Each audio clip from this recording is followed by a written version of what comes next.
Believe it or not, the St. Francis shooting earlier today in Tulsa, Oklahoma was not the only hospital shooting today.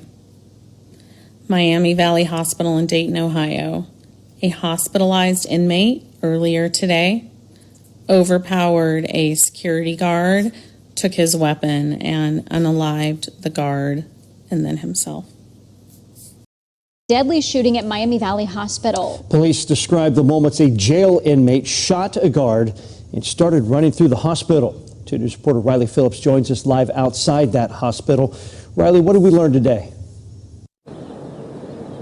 Brooke and John, there is still a lot of questions surrounding how the inmate, 30-year-old Brian Booth, got out of his handcuffs and was able to grab a gun from the security guard that was assigned to him. And while Dayton police say this was a senseless shooting, they also say it could have been a lot worse.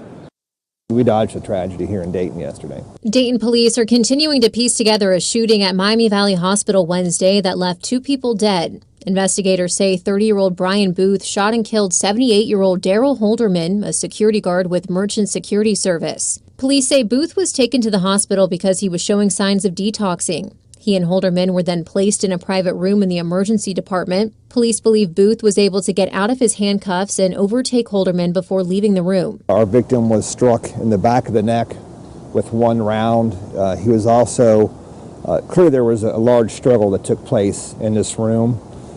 He had several skull fractures, wounds to both the front and back of his head, and he had some lacerations to his fist where he was fighting back. They still don't know how Booth got out of his handcuffs, but they do confirm he was handcuffed before the shooting. We do know from a nurse that 30 minutes before this happened, he was handcuffed and secured.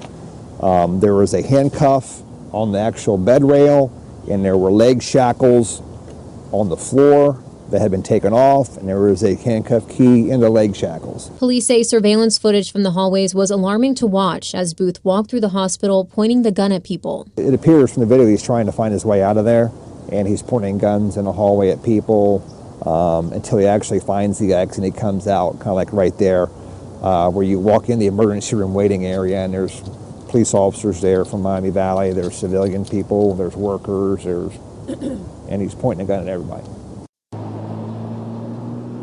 And we know Booth then shot himself in the parking lot. Dayton police don't know if they'll ever be able to determine exactly how Booth got out of the handcuffs since no one else was in the room at the time. They also say Booth didn't give any indication that he would be violent. He was facing a probation violation for a burglary charge. And that's also why there was only 1 guard with him, because he did not have a violent history. Live in Dayton, Riley Phillips, 2 News, working for you.